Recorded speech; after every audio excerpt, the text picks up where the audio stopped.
We are live. Hello, everyone. My name is Richard Millett, the one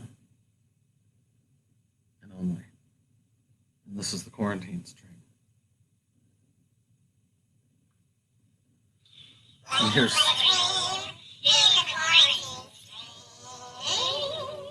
Oh, love it.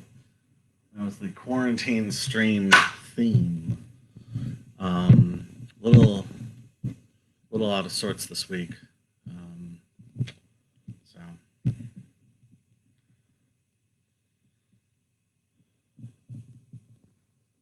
It's called The New Nature.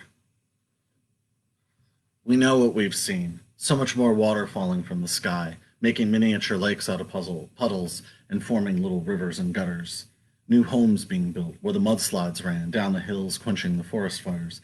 So many new islands and bays for animals to gather together, standing on one foot.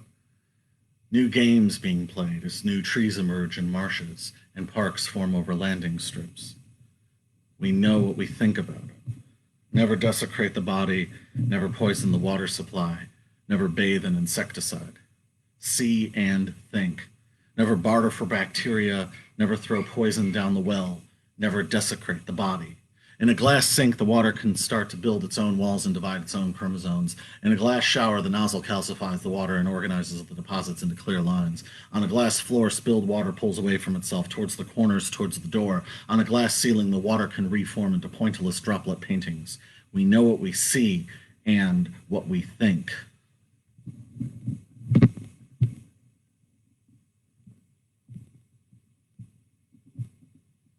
It's called Sympathy for the Cowboy.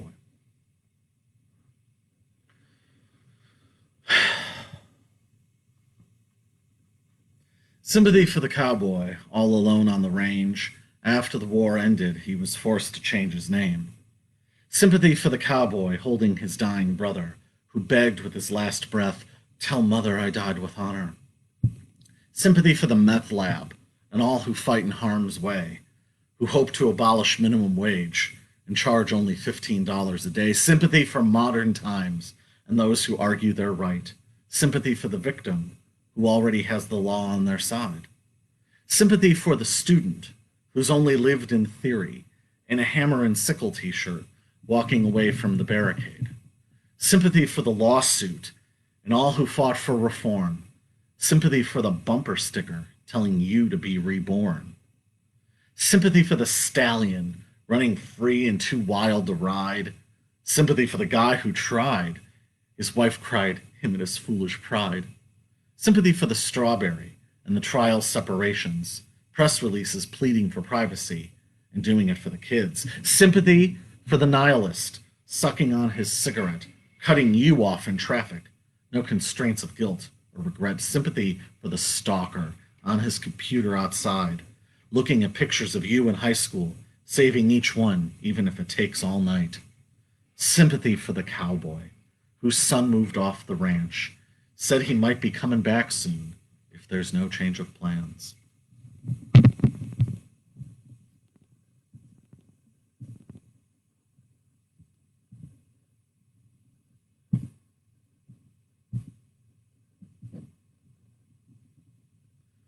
It's called Would You Sell the Relics?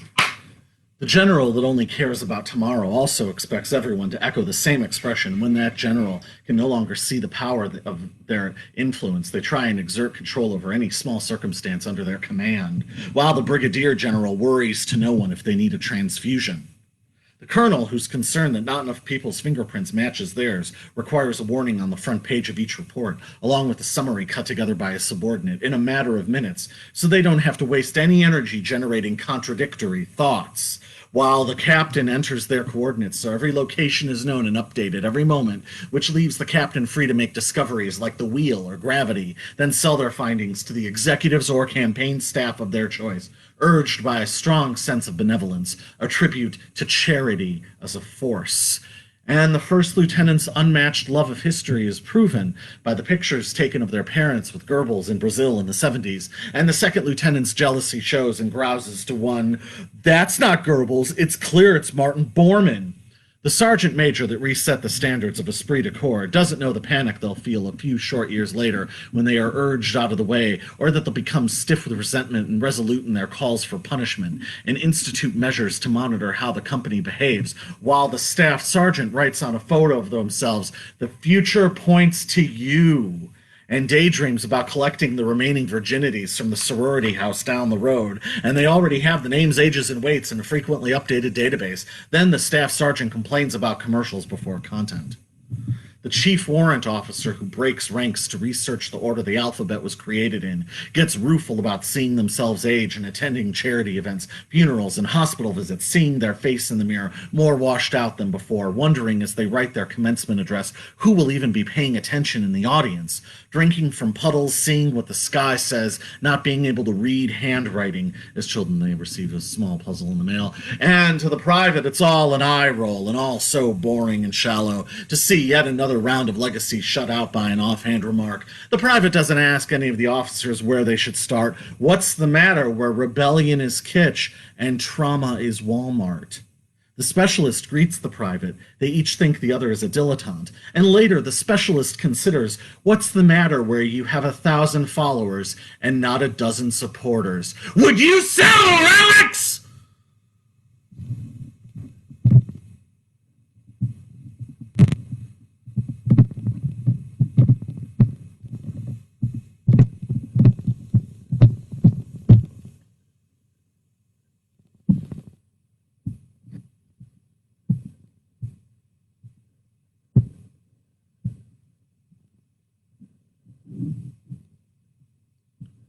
Called Cruelty-Free Heroin.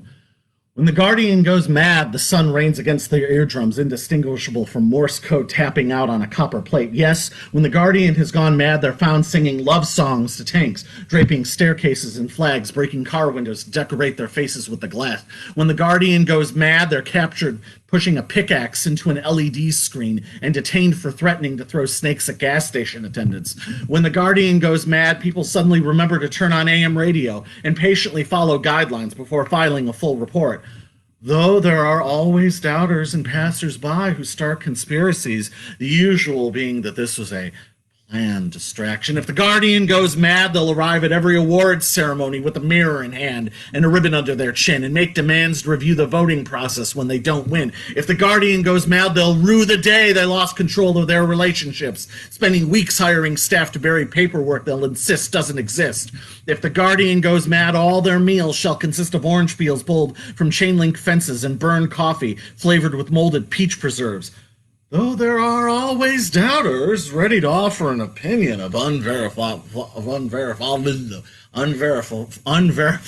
proof, summarizing the death and maps are the only real measures of impact. And yes, there are people that fucking ridiculous in this world. If the Guardian cracks up, they'll spend bleak days envisioning trees committing suicide, grandmothers doing crystal meth for the first time, and gnats smeared into toothpaste. If the Guardian cracks up, 7 strangers stuck in a bank will claw at each other to seek cold air in the vault and wait for their families and firemen to arrive and dig them out. If the Guardian cracks up, pirates will walk their own planks and devour themselves once they hit water, thrashing back at their gnashing teeth, running the seas red until hunter and prey are finally won.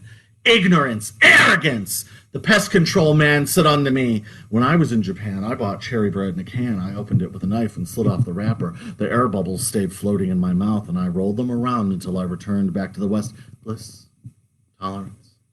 The pest control man said unto me, sometimes my apartment building turns into a vending machine, and I get deposited out into the evening to provide goods and services for lucky couples with good taste and a few wandering dollars to rub together.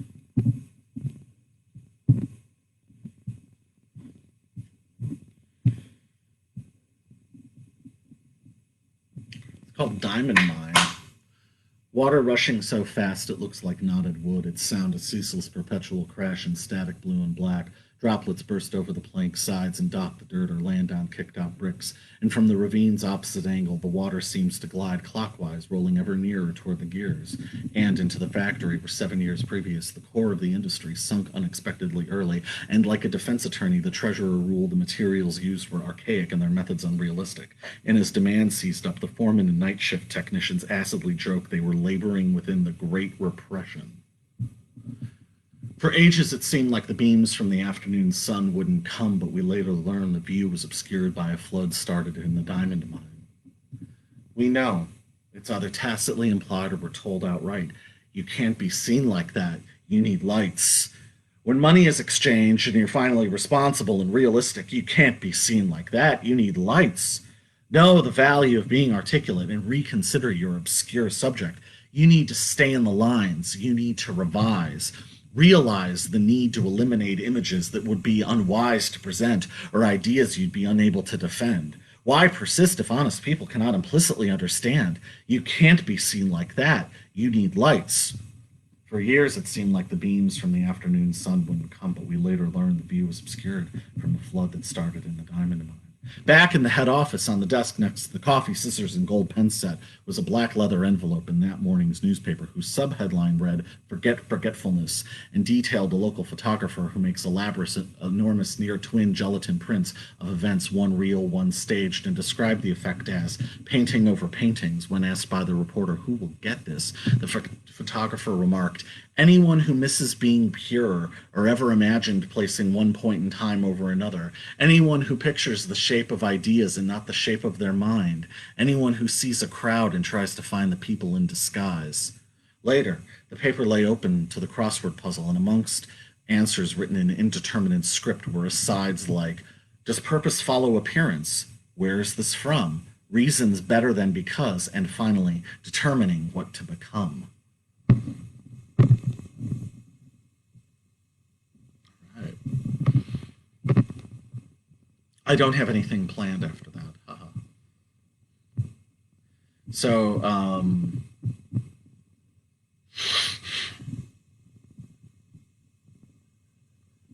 I actually had something specific I wanted to say about this. Days ago, I had something specific I wanted to say about this piece. And for the life of me, I can't remember what in the hell it was now. Strange.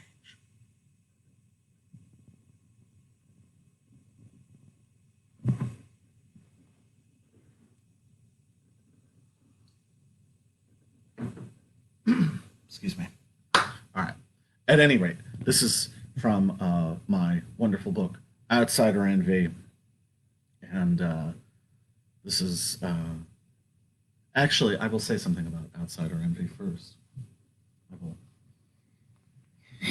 Excuse me. I will go way off topic. I put out... This is from 2018. I put out 8 books in 2018. And I had a person that I knew that had 2 publishing contracts. And they were constantly lording over the idea that they had 2 publishing contracts. And they, on social media, one of their books was at a Barnes & Noble on the shelf. And they were crowing about that. And they've put out, like, let's say, 6 books. 6 books in 15 years. And I was like, well, that's, that's great. Congratulations. But they were crowing about it. And it was starting to get, it felt like it was at my expense. And so I said, well, all of my book is available for everyone out there in the world. By the way, cheap plug, fluxlifeinc.com. You can go see everything I've done. And the person got very rueful about that. And was like, well, why would you put out 8 books in 1 year? And the reasoning is ultimately this. I used to be, I was born in 1977. I was a heavy metal kid. I was a hair metal kid before I, turned punk or whatever it was that happened to my generation. and I was really into Motley Crue. They were my favorite band for a while, and um, their whole thing was, they were the bad boys. They were the bad boys of rock and roll. Nobody could tell them what to do, right? But if Motley Crue had gone to Elektra Records in 1985 uh, and tried to do what one of their underground contemporaries, Black Flag in my life sort of replaced Motley Crue, right? It had one archetype replaced the other. And if Motley Crue had gone to Elektra Records in 1985 and said, "Hey, we want to put out 2 studio albums, and then we want to put out another album that's going to be, jazz instrumentals, and then we're going to have another album that's going to be half spoken word poetry and then half jazz instrumentals and a live record," they would have been laughed out of existence. So they weren't. They might have been crazy with the drugs and the chicks, but I mean, ultimately, what survives you are your records, or whatever it is that you leave behind. And at the end of the day, what would one rather have? Black Flag's body of work, Cruise. To me, the answer is obvious. So, I changed my operating model pretty early, and I've never gone back. So, and at this point, and it's not like I got any offers. This is called passing for white. Collar crime. You've used it before, posting signs pointing to the closest church. Hurry, he needs an infusion and his coffee is cold. He stayed up all night to see himself dancing on television. The church is closed to be reopened by the mayor's cousin in construction. The glistening grocery store, the tavern with daily fashion shows. He set up a conference call and he's trustworthy because he looks like me. Big white belly like a fish. The hotel with large chunks of missing bricks, the police station next to the building with the sign in the front window that says, "A law firm," the truck enforcement officer standing in the oncoming lane with his arms outstretched in ecstasy, overseen by a smiling baby, somehow saying, "I could smile 12 weeks from conception." I show my hand, I know. I always show my hand. Meanwhile, it's 7:05 a.m. 2 cars, 3 spaces apart in the White Castle parking lot. One man each gets out. On the left, he's wearing jeans and a flannel shirt and a cowboy hat. On the right, a charcoal gray business suit. They walk in a V-shaped meet at the door with a handshake. Then heated conversation and corners from the cowboy's mouth start to bubble and foam.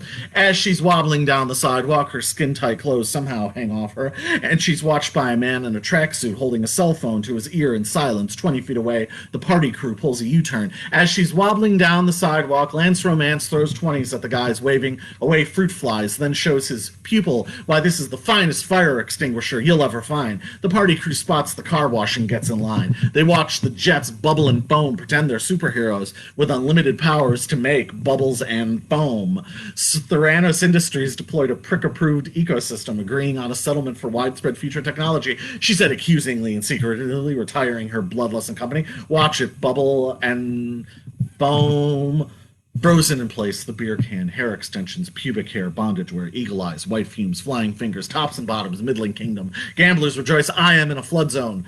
Watch them bubble and foam, where form follows steam, bourbon follows cream, bubble and foam over the safety warning. The crew delights, set one's sweat glands reeling, with a shark tooth covered in pudding. The owner urges everyone to look out the window at the condo, tow truck, victim, night, uniform, camera, newspaper, bank, park, yard, new restaurant. As if he's got some psychic powers, he was taught the meaning of versatility, respect for the law, trust for fistfights, and an arid humor that snorts debris when under the advisement of enforced idleness.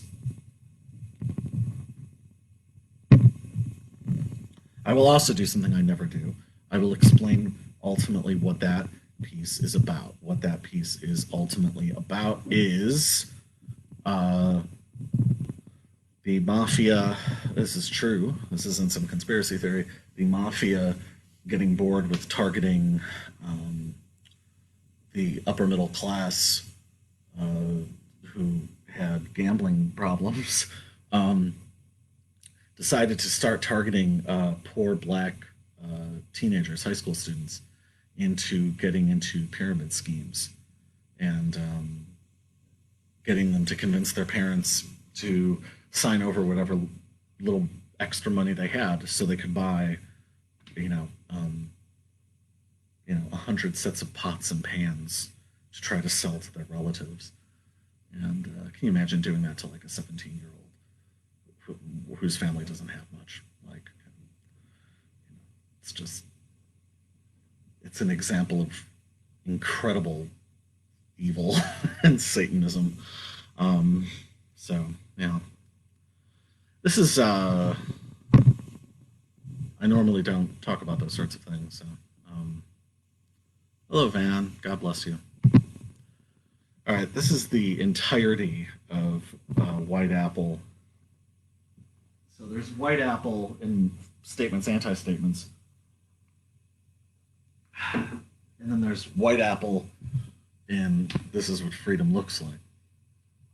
And they weren't initially connected, but I connected them later. So, at any rate, this is the whole thing. So, the audience glares.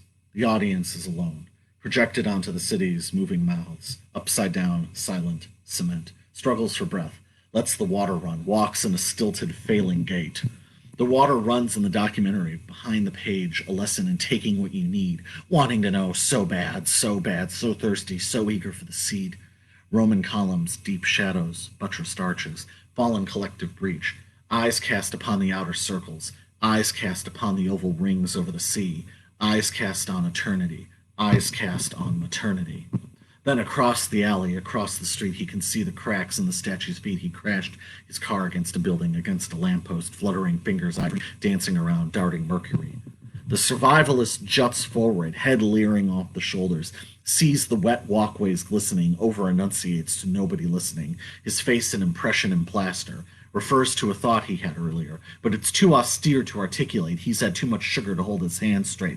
As the glass carton breaks, he collapses, the cream running parallel over his veins.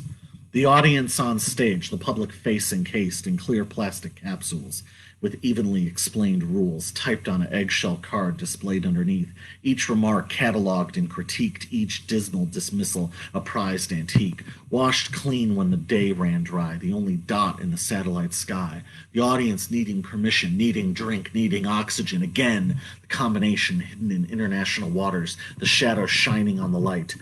Everything in plain sight, secret, a camera on its tripod, spinning a circular angle, a code transferred, captured, held by an ascending angel. All are welcome, but come open-handed, without guests or family. You'll enter easier naked, and your intentions won't be mistaken.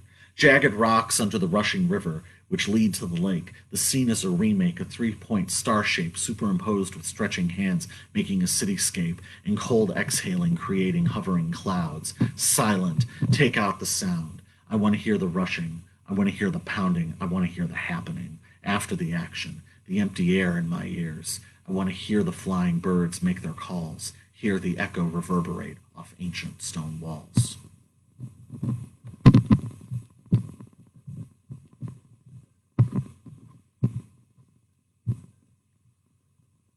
You become naked, with ivory skin, face like an alabaster wedding ring. Grow and live in a green-tinted glass tower with marble accents. You know the leftover unhealed scars of the ancients. You can taste the dead Romans in the ground when you eat the cloves of garlic, cold fingers in a clean line of events, little pencil marks leaving a rumor under the map, lotus position on the floor, side of your head laying in ice water, fresh sage on the bell, and in your pocket a jade pendant of a lantern, match earrings, a lone cigarette, a farthing, and a sixpence.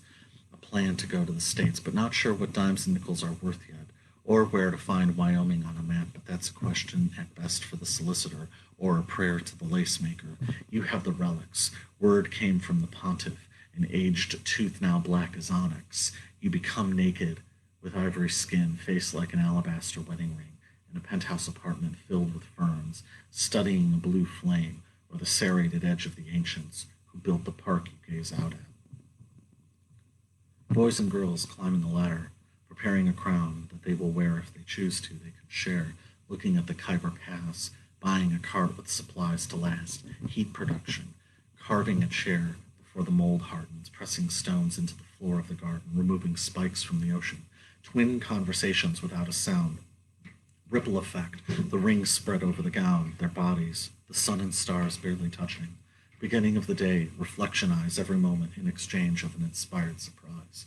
Boys and girls. My front door, there was a knock. Didn't open up even a tiny crack. I said, go away from here and never come back. But that was an illusion. I know a servant in her master's house. She walks around, head tilted up in arousal and awe. She never plans to come out. She's quiet like a nail in the wall, slides her face down the granite on the fireplace to calm herself after roaming the limestone banquet hall. She is of far greater value than those she sold her name to. She never stops speaking in an inaudible hum. On the phone, she said to me that I could be a great actuary. I said, why? And she replied, well, in your soul and out of their cells, you know people can't save themselves. Celeste, plucking out notes, your voice enters, both leaping the octave up. I never need to find you. I see you everywhere I look. Every flower petal, every blade of grass is another detail of your face, your flesh. You sit at the piano and play simple chords, ascending, and as the sustain fades, the tones are slightly bent, but each note you've picked is one of the elements. You're lighting up this room without even realizing it. You write down that I is another, your electricity. You make me. She asked her, what do you think of the shower? She said, it's beautiful, warm, warm. And she could drink each drop, but she shouldn't say anything is beautiful because she doesn't know you. She's never seen you, not even a picture. It's true. You make me. It'll take 7 minutes to tell you how sometimes I feel like a vampire. I take your feelings, your moments, and feel them deeper than you did. Make you think you're insincere, but is that so bad? I don't know. You make me. I run. You've always been free. You're so smart, smarter than I am. Maybe that's what I believe because I've never seen you stop and think. It simply is forwards, and you can be in reverse. I think your mind is maybe the most beautiful thing, but then your eyes. I rewrite the list all the time. Heaven's choir is harmonizing for you right now. Can you hear them? Can you feel the reverberations gently hold your body? What they're singing? Only about 1 in 30,000 could ever even understand it. Further words fail me. I just want to watch from my window and think about the falling rain, rest my head and see your grace. I'll be back to you in just a moment. I have to change subject for a second. The cloud drizzled down today, only followed by the most incredible vacuum of quiet, a right shock of silence, and up from that, after about a paused minute, was the first truly joyful noise we've heard in a while, to us alive on earth, a Celeste plucking out notes. Warm, warm, let's kiss, you make me.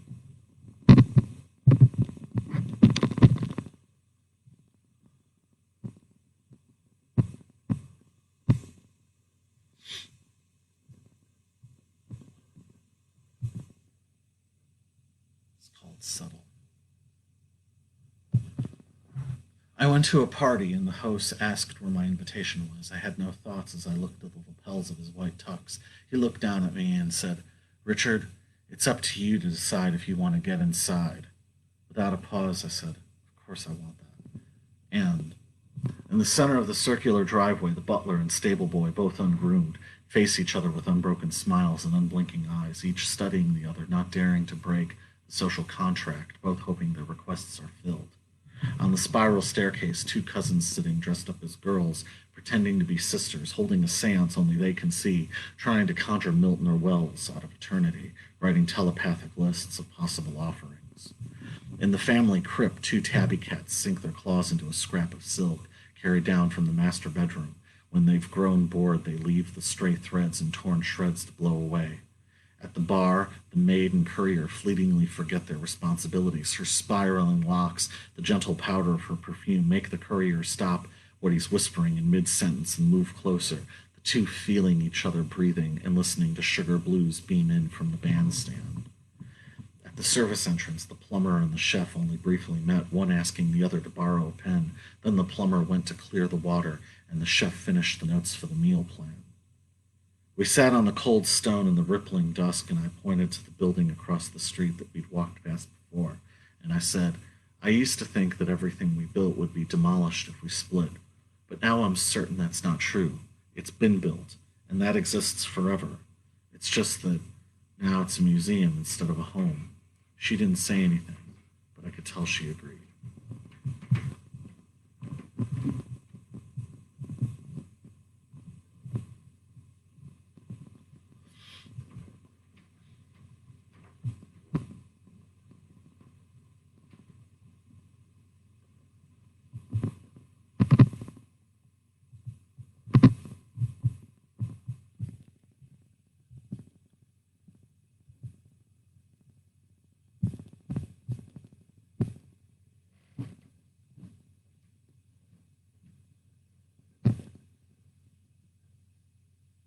called Wildflowers. Wildflowers, hear the church bells toll. Wildflowers, see the new trains roll. Up on the hills is where they grow. Children eat them quietly when the summer nights get slow. Betty put a few in her satchel and said a quick prayer. Martin picked one for his hat and smelled the lilac air. Wildflowers on a xylophone roll, slowly dying off in the cold. Their hearts were sweet, the breath never ending. He proposed and said it was only the beginning. She cried and answered with a yes, and pinned one of the wildflowers to her chest.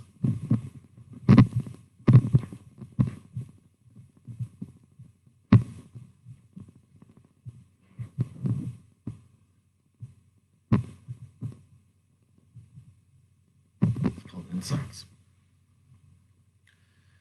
There were 2 tubes of oil, a deadline with a knife and foil, and when all my teeth rotted out, my gums grew weak, there were crowds outside to hear me speak. And it didn't matter till you fell asleep and have a dream that was complete.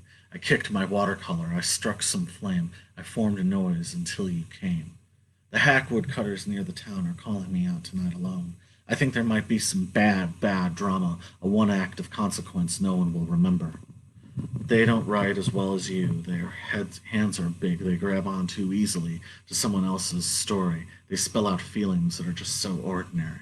And you have my plot and you have my bail. You put the money order in the mail and I race down the boulevard to get a glance as you walk toward the Landing Sparrow, the Fresh Like Roadkill, the discount store with brown pill bottles.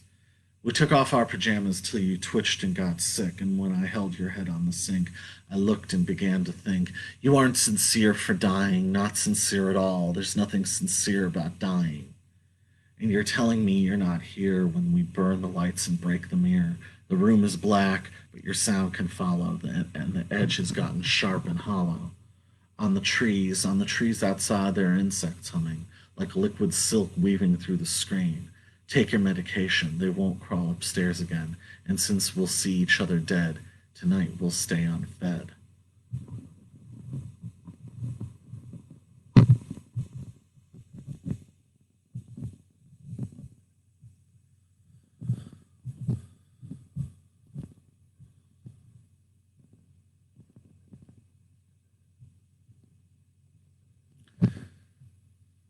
Sunrise on the Caina Islands, watching from the shore. Take a picture so I won't forget.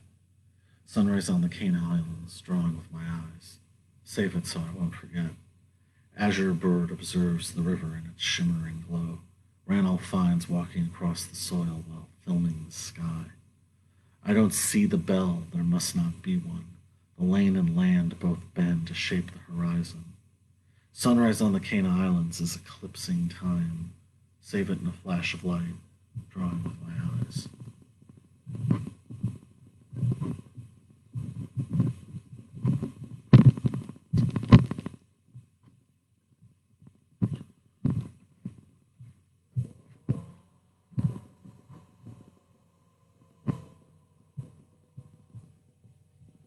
Called Canary Milk. Sweltering sun in the forecast, but it's raining right now. Retired teens nostalgic for holograms as their granddads watch rocks roll on the ground and wonder when they can be farmers in glass pods on Mars. While Amanda eats factory fresh candies and laughs jaggedly at vulgar stories. The boy who awoke in the toy aisle one evening moved more elegantly than his mother had ever seen, as he picked items off a worn, well-folded list before deciding he'd rather have a pet eel instead. While Amanda watches her neighbors bickering and daydreams deleted scenes from their past. The delivery man is ready for the weekend as he ignores reports on the European heat wave, instead marveling about the new house on his route and how much it must cost each month to keep the swans fed and water in the lagoon fresh. While Amanda feels no urgency to call back her agency and laughs at people voluntarily photographing their chores.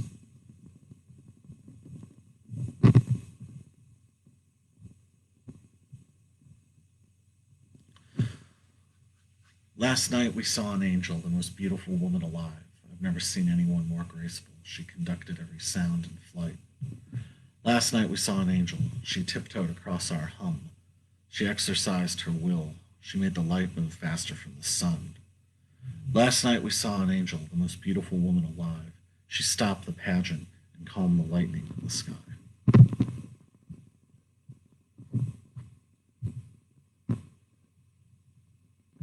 It's called house was empty, nothing to be done. I tried but couldn't remember ever being 3 feet, filling space. But I'm looking on the mist and sun, and the day looks beautiful. I'll stare at the backyard and drink some water, and feel the heat break over my face. Today is another chance. I'll let it sit right next to me. Birds land on the lawn and ants crawl over the rocks. The only sound I hear is the breeze pushing the leaves away and the glider moving back and forth. I think today is going to be beautiful, seeing the mist off the sun. I'll roll my head on my shoulders and wait for night to fall.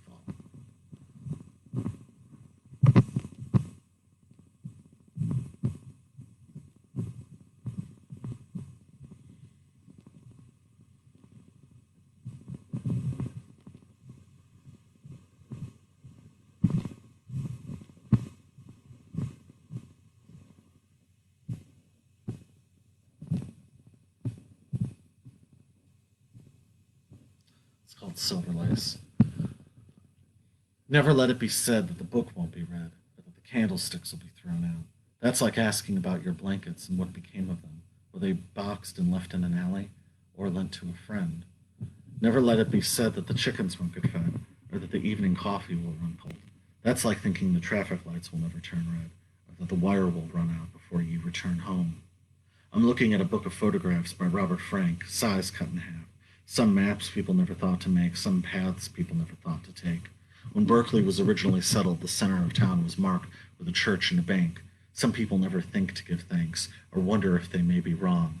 I still have the cassette you made, decorated with black magic marker and duct tape, though the sound cuts off in half the songs.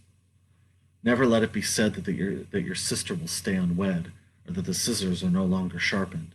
That's like thinking the sun will never outshine the moon, or that the heat of the spring only lives in the swell of the afternoon.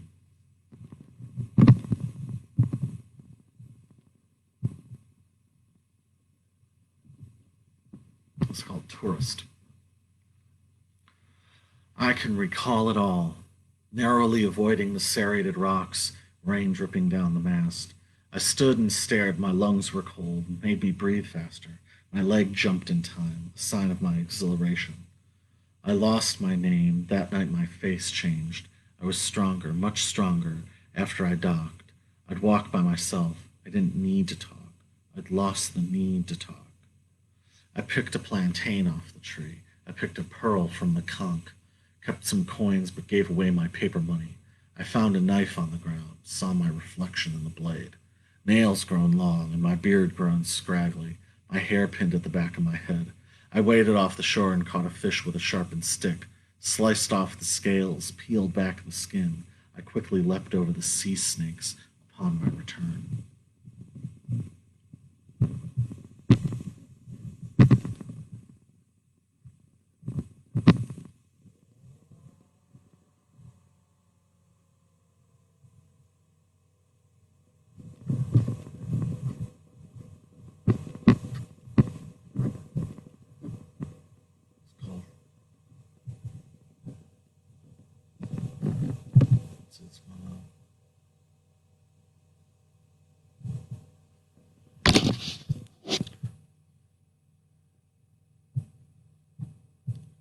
It's gonna change the lighting in here. It's really very orange. It's called Fingerhouse. Where should I go? Soft nails exposed. Pulse traceable. Focus. The small thin gray line within mechanical reach. Oral resonance recognition. Damp handprints on mosaics. Where should I go? Empty and without suggestion. Dry bathtub. Antiseptic self. Turquoise pottery, carefully washed, not included in collection debates and can catalog itself. A black and white television crackling on the last analog signal, transmitting drip brush pixelation to friends who have never met before dawn with unbent antennas and tinfoil knobs. No larger connection and no network without notice or critical thought. Pure broadcast. Where should I go?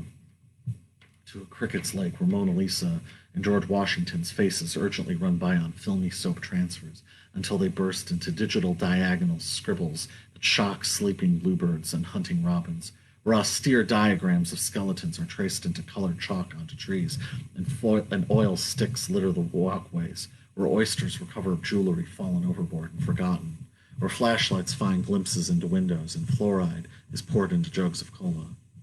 Where should I go?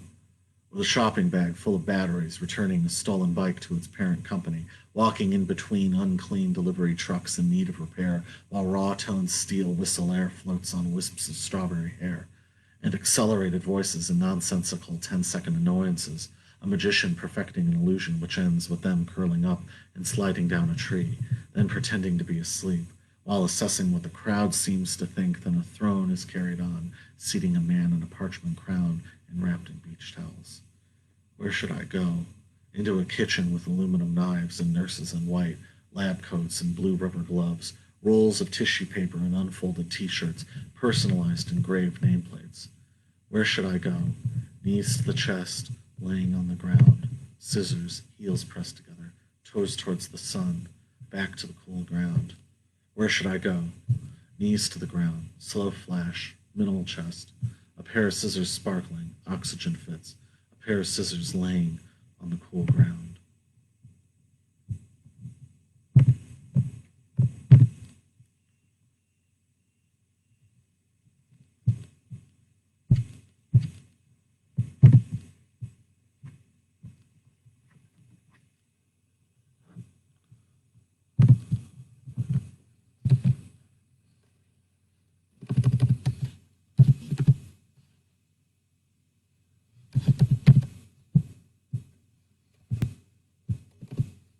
Sorry for the long delay.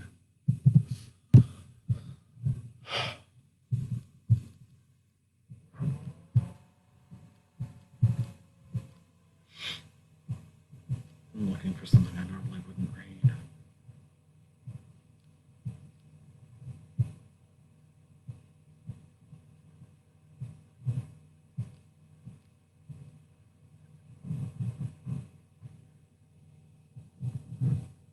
Yes.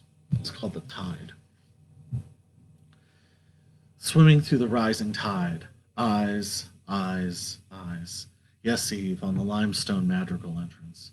The wind stormed around the asthma liquids and flying cost of yen. The fur was melting in an envelope, lime green irises bobbing in the water. Trying to pry through the quarantine line, topics of conversation overheard. Rusting park, yellow shoots and shipped lacquer, birds landing on Mount Fuji. A dulcimer was plucked, flood-neck papers rising and collected. Outside crisp rings, flickering, crossing change. Numbers assigned in a fetal hotel. Slow-motion time to diagonal lights and backward directionals. Ceremonial silver displayed. Cold crux of current torn by rain and smog filling ditches. Spear thrown into the branch. Limestone posts built on the marsh. Letters sent with smeared ink. Walking through masks for photographs. The motorcade wasn't noticed. Flipped cigarette. Punctured wrist. The tide stretched over itself.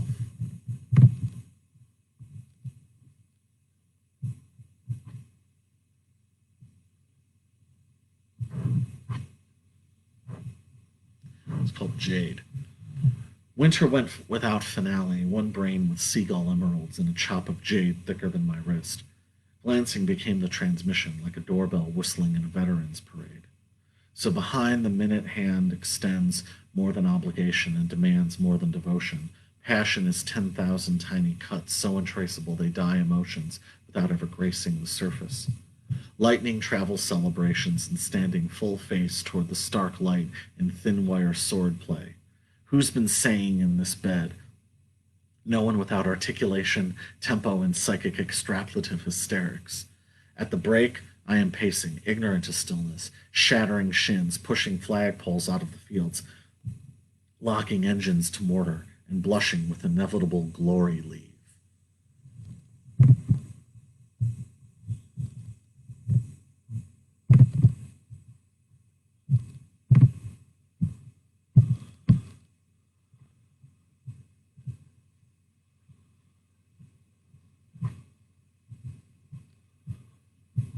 Another one I haven't ever read before.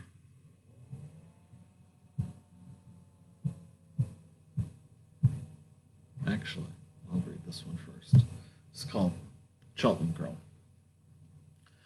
Like a cloud, beautiful sound, standing before the signal. When the light shines on the ground, it reflects off the wheel. Parking lot next to the short building on the edge of the desert. She sees it's harder to be a number when you're starting as a visitor. Cheltenham Girl. Clouds can't create the shapes they make or hold on to any rain, precious, temporary, holding no domain. No machines, no cell phone or computers, clicking through broken links, credit card, social security needed. She'll refuse to register. Cheltenham Girl. Every day, another wish, another mile, closer to the point where I can portray it. Until then, all I'll do is sing to her spirit. She will return. All right, now we're going to do. It's called Wonderful Weekend. Friday, we met Anne at the airport. She was quite hungry. All they'd had on the plane was soda, coffee, and tea. We had to run to the opposite gate to get Eve, then sat around till Emile and Juliet's flight arrived at 3, and no one could agree on what to eat till Eve suggested Raj's for a curry. We slept in on Saturday, then went into the city. We all bought loads of records at Laurie's. Emile led us to the Field Museum, where he wrote down the text of Pharaoh's incantation for his next short story, and we saw Corinne and Roland, so we crossed the street. We had an outdoor dinner at Spockanopoly and got dessert, and for dessert we got water and free cannolis. Sunday, we walked by a race and sang Joggers Die Every Day, and that afternoon was the start of the Pacacta rally. We saw Roger and George, so we crossed the street and ducked through the connecting alley. We didn't want coffee or tea. We knew it was best to leave, and while Anne was driving home, she got incredibly sleepy. We woke up early on Monday morning. No one wanted coffee or tea, so Juliet squeezed some fresh orange juice instead. Eve watered the plants, and we all made new plans. Anne's story about her dream made us laugh. Then we got ready for the day ahead. We'd all had a wonderful weekend. I'll probably never read that one again. I like it, but it's a little absurd.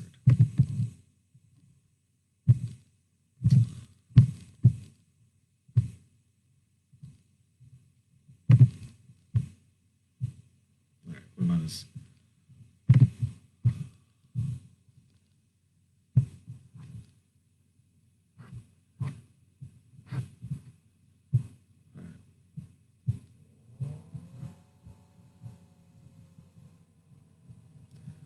Saul. Sometimes when I write to you, I'm not sure how much it's safe to say. I wish I could explain why I need you to understand the time from which I came, and I know you don't relate in my setting the stage like an alligator migraine while I waited for the California girl, for George to finally answer the phone with a snide, meaningless rhyme of a line. The rest is just depressing, about how the girl in her mother's house in Riverside wanted to commit suicide, and I wanted a detailed confessional, all on film first. As you can see, there's nothing here for you to read. So far, this has been a pretty one-sided conversation. For that, I apologize. With the morning sun will come, your time to talk and sweep sand off the tiled floor whilst the rush hour train runs overhead, and you pause to reflect on its scheduled splendor. But no matter how long the giraffe's neck is, no matter how many feathers flock together on the guest list, no matter how articulate I am, what I can't ever convey to you is that you haven't experienced the patterns yet of what comes next after context evaporates and leaves ashy white film on your arms, elbows, and shin. What you do the day after, your alert-eyed, shaking-shoulder sincerity turns into memories you can't properly recall, not because they've been disproved or jettisoned, not because you've forgotten the power of them, but out of overuse and inability to transfer the arrival time at the next station. And I say this not to damn your chances, nor discourage your efforts, and I wish my thoughts on this could swim like silverfish on a window slicked with mercury, but what I know you've never been told is that the measurement isn't ever based in the wind blowing around two targets in east and west opposites, that you made your myth with an endless adolescence, that you can't see the line you can slip behind and get deceived into thinking that you've already tripped and it's time to recover quick. No, you've still got several years left to go, and the energy is waving and clear, and I may make up my mind about you this time, but neither I nor your godfather lied when we said it's not a trick. It's not from dreams nor a passing secret. You should spread your fingers when you're told it isn't magic. The world, life on this planet. Sometimes I get so distanced when I'm racing against myself, screaming from scene to scene, a stranger who's numb to the touch, see the back of his head in front of me, my life. I fear the enemy from the mist and the enemy within, the wealth of the ego, what I might invoke at my most careless after I've abandoned rest. So I sit up all night and wait, concentrate, and consider the possibilities until the conversation between my stomach and spine has run silent and cold, certain that I see the consequence and evidence, give praise, feel my eyelids tick, and ask for forgiveness. And I must be honest, at the end of all of this, I have a laugh at the idea of spending my life in a prostrated state of being endlessly apologetic because I've seen too many people for whom hand-wringing humility is the height of arrogance, and to be joyless, to never wink or blush, is to give a convincing performance. She had no idea who we were, but she waited anyway for us to gather by her side. The night my grandmother died, I waited for my family to leave the room so that I'd open her eyes to see if she'd give me any sign. She used to blink at me when she'd say something that wasn't right. We'd laugh across her line of sight. Now her pupils don't meet mine. Her forehead ignored my fingers, and her jaw was tight. I walked the floor of my house until I forgot about time, with the blinds open, studying the sky. I waited and wanted her ghost to arrive, but I heard someone murmur, "She has nothing left to show," and it made me realize that she dissipated into the air a long time ago, and even if it were possible, why would her spirit appear here? Oh God, enough. My father looked right at me and said he was filled with fear that there was nothing. I said, "Don't be blank. When I was where you were, I heard our relatives always plainly tell me that I had a choice. Bright, white. I was slightly below myself, double exposed, the cold rag water. Without the reaching heat, I would have froze. It's ringing. It's ringing really loud. Last night, don't forget, the future is just an abstract concept, and the here is gone before it is the now. Eventually it will stop, and you will either face up, or you will not. No one speaks in the summer. What makes you so afraid of snakes and lizards? They're all God's creatures. They're just crawling in the dust, wishing they could float above the grit, search out a little desert steak, relax, and enjoy the cool rocks against their scales and the splash of wind on their tails. No one speaks in the summer, but I'm never lonely or bored, because sometimes I'm my own sister or brother, slip out of the side, waiting to materialize, and I'm passive when it rains because I know it's been too humid. And I can't change what I'm feeling because I never know what I'm seeing. No matter how hard I try, I can't ever blink. Every hour, I can't measure what I take. I can't make myself faint. I'm a canvas always shedding paint. 3 people in 3 days. Enough. He put the book down, but he couldn't keep his pace, started pacing around his apartment. The colored lights were all that beat back the stark black. No one speaks in the summer, but why is it so cold? I didn't care what I was told, so I found myself singing along with songs a decade and a half old. Could have been a lifetime ago. He showed up playing a strident saxophone, and I said, no, man. Give me 2 silver clarinets and an oboe. We are open, we are able. If there was no crime, then we're not criminals. We're a field of echoes, growing for the Earth Angel. No one speaks in the summer, and all the secrets I've stolen I've kept to myself.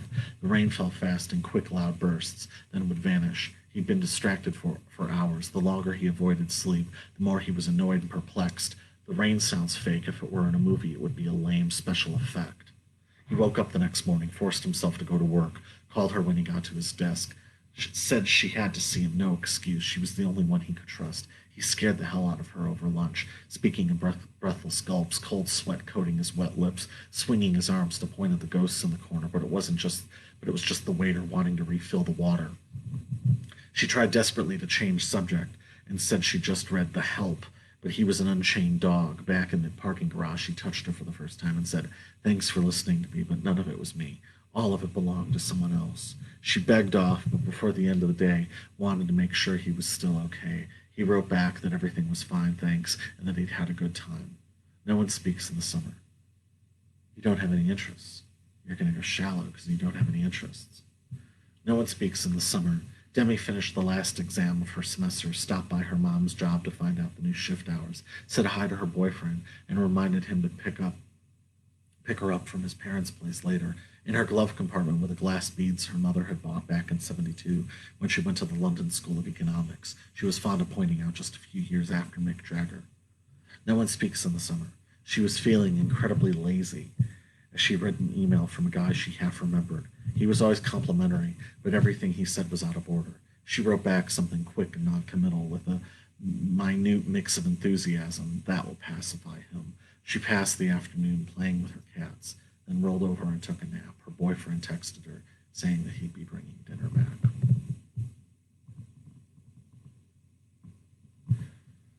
I never had prose ambitions. I made the movie about a moth. It's called 50 Days. The part of me thinks it's quite obvious. The opening is about a group of people wandering the hills. All I wanted was to set the scene, to capture the windswept flamenco red splotch, orange pink autumnal opulence. The rest of the movie is close ups of the moth and the flame. But the moth is in no way attracted to the flame. All the moth wants to do is study it, see if the flame melts final, see if the burnt skin is final. Then it ends with a small group chant, a small prayer, and they go, "If I were to meditate only on my name is when I would finally go insane." And they clap and ring bells and laugh, and a couple of guys pretend to have sword fights with the candles. What medium? It could have been spray paint. I just don't want it to get lost. I want to make it short enough for people to memorize. I never had prose ambitions. Listen.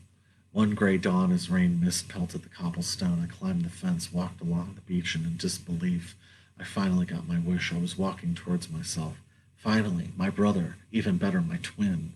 We talked for a moment, shared a laugh, corrected a few memories, but he was taller, slimmer fingers, whiter teeth, and was left-handed, and I knew he wasn't me. So I started walking away, made up a melody, opened my mouth to sing. I was born to roam alone. Yes, it's all true. That happened when I was 16. You wear a crown of flowers in a field of trees in Southern California, singing in Spanish, running along the Valencia oranges, but I can see you're really an apple. In an eggshell frock with a laugh that could sail over a sequoia. Garden of paradise, sparrow flying in your mind, the hand of the past is touching. You emerge from the bath filled with milk and lilac, pale blue light is flowing. My whole life I've been writing songs without music, and there's no mystery without a clue, except it's all true, and you can sing along if you can hear the tunes. In the time that I am breathing, we are looking for new life in the big world. Spent a mile with an open mouth, looking at the lantern for a route. Everything is in and everything's out. And we are looking for new life in the big world. The fruit got spoiled when it was protected, but the seeds got resurrected. The wheel turned around and we had electric spasms. We walked in, then we walked out, looking for new life in the big world. We gathered round the piano and listened to the sound of the notes soar and the chords pound, and we laughed and cried and sang at the sun and everyone. We were looking for new life in the big world. We remembered the formations, but traveled through the stations, sometimes for excavation, but mostly we were looking for new life in the big world.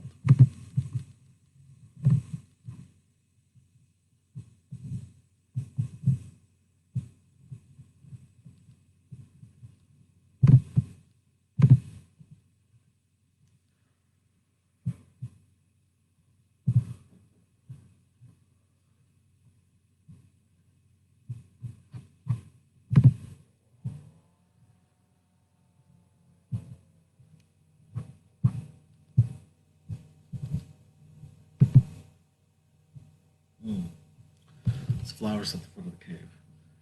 Swinging light bulb above a cracked basement window, a painting depicting the creation of creation, and a makeshift bed. I made up a new name for you that I'll only keep in my head. My head. Look at the jewel resting in the bottom of the wooden cup, or the stack of handwritten sheets explaining the steps of the ritual in rich, deep red, and the names of everyone there exist in my head. My head. Charcoal renderings of saints ripped from a magazine and pinned to the door, dented bits of metal shaped to make a mosaic and pushed into the floor, quarter-inch thick spray-painted silver ribbons looped like ringlets in the air, and the floating stray white veins from a feather landing on your hair. Here I sit half childish, with freshly washed clothes strewn over the chair. A tray with orange peels, melon rinds, and empty glasses rests balanced on the table's edge, while I'm reading a map leading to a room more colorful than the womb, where I can overhear things other than gurgling and organs rushing. But still, this will always be in its infancy, because love is where Genesis greets infinity. And for proof, you can look in my eyes, even though I won't confirm or deny how much of this is true. But I trust that will get worked out by you.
called blue-soaked Scepter.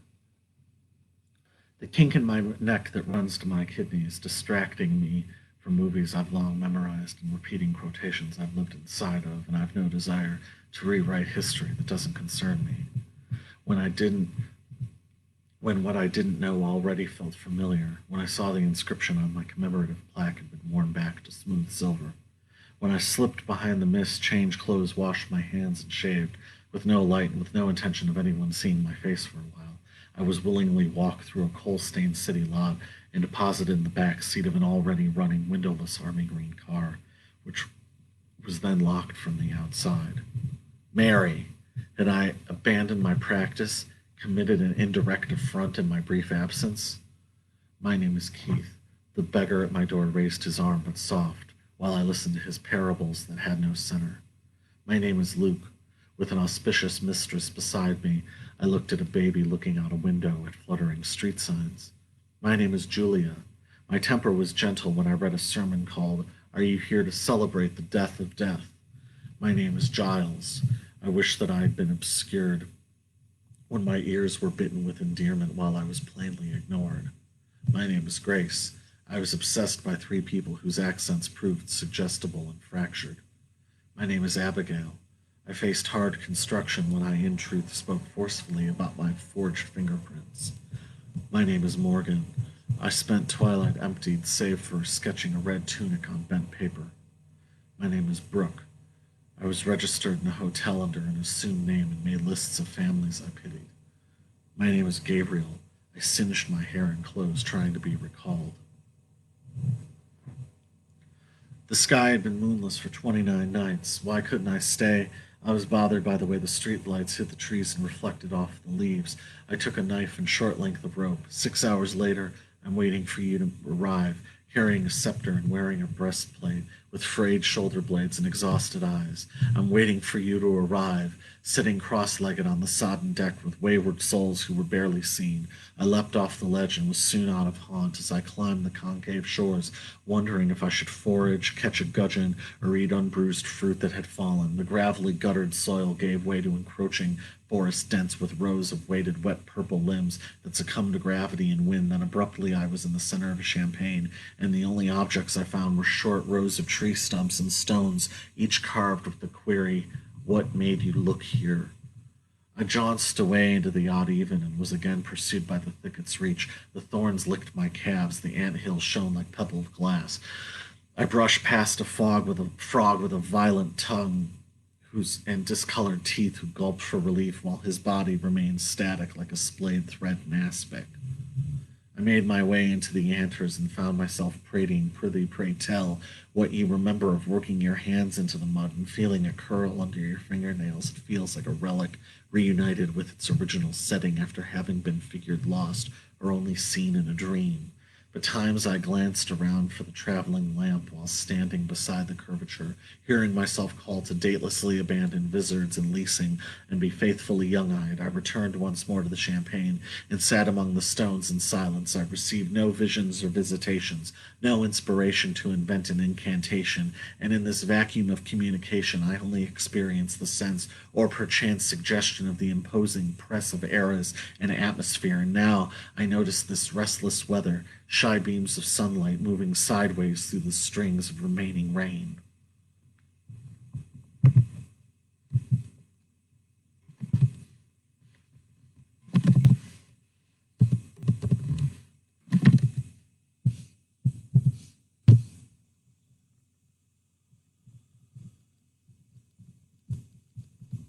It's called Milky Skies. For 3 weeks I've seen the skies one color stretched over a muted spectrum, and I've heard tiny handbells clang at irregular intervals. Without forethought, I was in a state of unstable concentration. With my sense of decency tested, I stared at celeste-colored veins and remembered how they were made. I was reminded of the worm, thankful to be placed back in the dirt after suffering a 2-inch gash on its side from careless shoveling.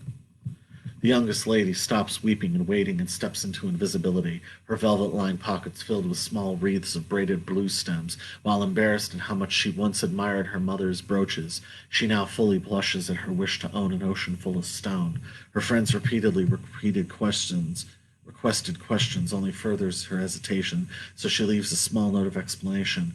Life is grossly inelegant in its demands that one must impatiently forget chores performed with red impressions, left intact from knots affixed to ankles and wrists as if the sores never existed.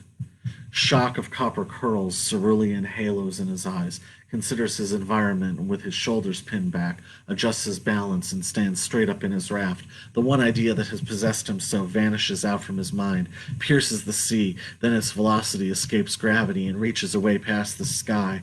But he fears no lack of purpose or whether this time has been meaningless. His total devotion to the base truth of his vocation. His ankles give way as he falls back gently, lands on his hands while some water splashes in. He considers those who would deride his actions and thinks, I don't require any clothes. I'd rather remain naked for everyone.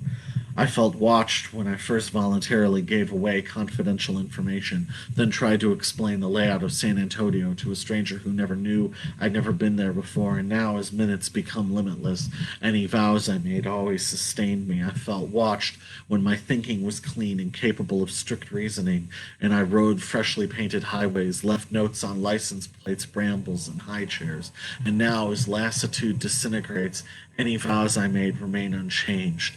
I felt watched when my legs were bathed in a heat as persistent and unruly as a bat taunting a seal, repeatedly landing on its shoulder and squealing. And now, as fury impassively fades, any vows I made could never break. I felt watched when I attended 10 drawing classes and attempted to finish a full circle freehand without interference between thought and motion. Now that my hands are patient, any vows I made are everything. Here she flies.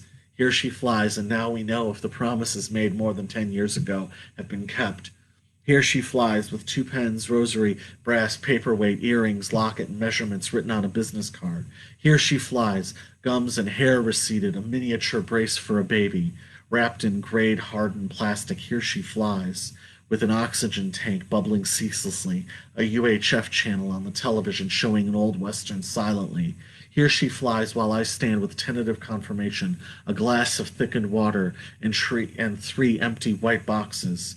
Here she flies, with a skin like marble over winding staircases and rooms with seafoam colored walls and intimidating machinery.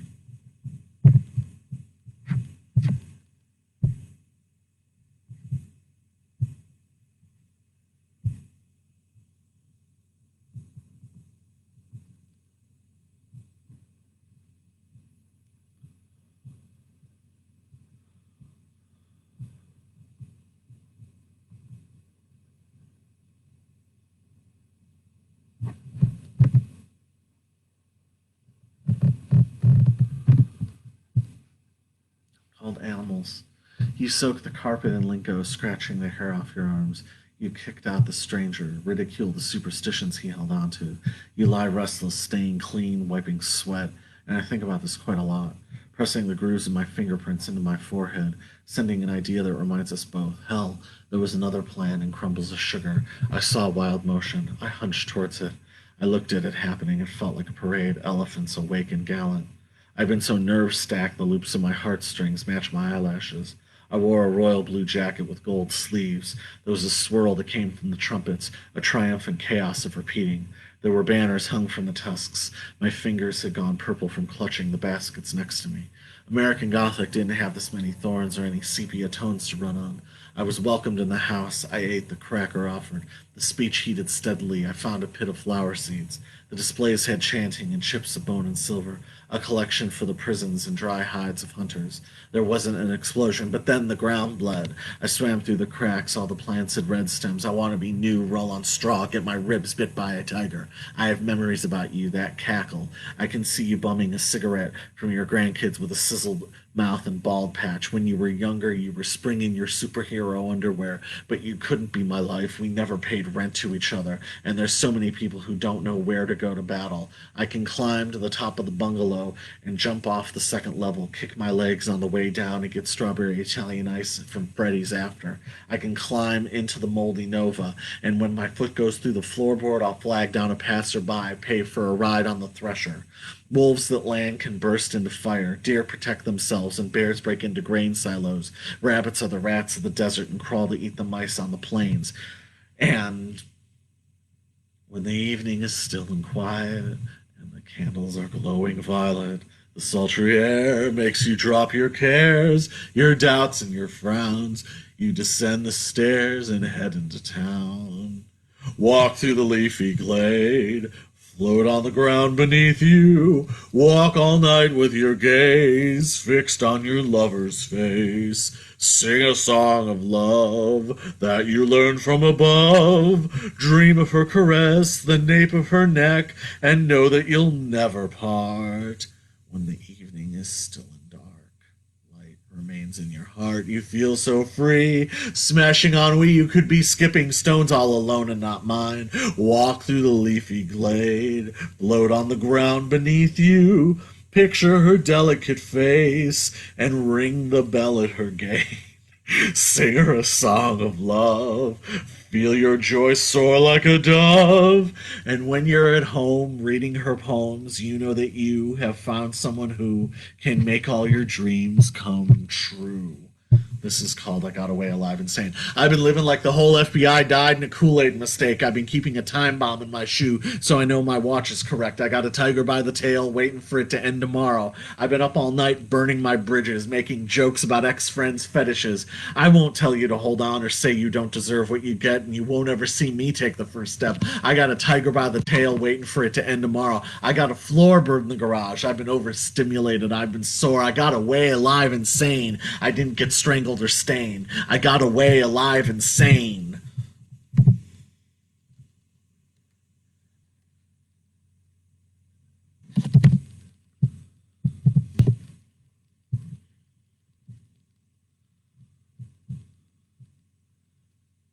Honeybee, 1, 2, 3, 4, 5. Like a coral pink butterfly heading to me, you're looking through your jeweled eyes. I'm waiting for your surprise. A birthday card, an aquarium hung on the wall, a memory swimming around in a vein, arriving late to hear a favorite song. Flying, flying, like a honeybee that counts the flap of its wings. 1, 2, 3, 4, 5, keeping everything else alive. Bubbles on the honeycomb coming together in unusually warm weather. Honeybee, 1, 2, 3, 4, 5, keeping everything else alive. And this is going to be how we end the night. So hopefully you've enjoyed all of this.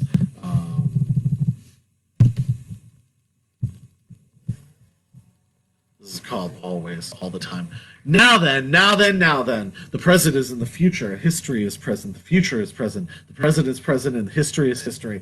And we see the future pushed to the foreground, and wonderfully, all three, you and me, I hope our future is like flying birds, as a wise woman once said. The weather is in the sea, gravityless moment caught and dotted with cherry trees and colored pencils. There is very little in life that matches what I feel when you smile at what I whisper back at you. We're in the room and out of nowhere, looking at the inlet, together in letters and circles, like a slit in the curtain, like a fluttering bird ready to bathe, like an oxidized copper fountain. I want to be with you always, all the time, like a white shirt with a fresh grass stain, like a streetlight breathing air, like waving from the top of a ladder. You plan all the plans, always, all the time, like a strawberry on the counter, like fingernails washed clean, like a bee being curious of a new flower. You are adorable, always, all the time, like pickled ginger on salmon, like a workbench in the sun, like an invention imagined. We are here with each other, always, all the time, like a cat cornering a grasshopper, like a licked stamp pressed with a thumb, like a rectangle with unbroken corners. You are mine, I am yours,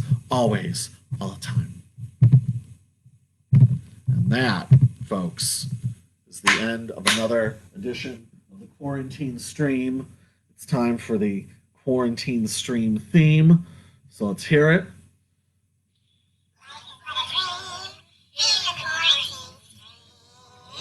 Oh, moves me like little else. I am Rich Millett, and you can go to fluxlifeinc.com and see all my wonderful works. It's all there. It's all for free. I hope you've enjoyed this. We will be back. We will be back next week, and as always, stay safe, stay smart, and stay free, because you already are. God bless. Goodbye.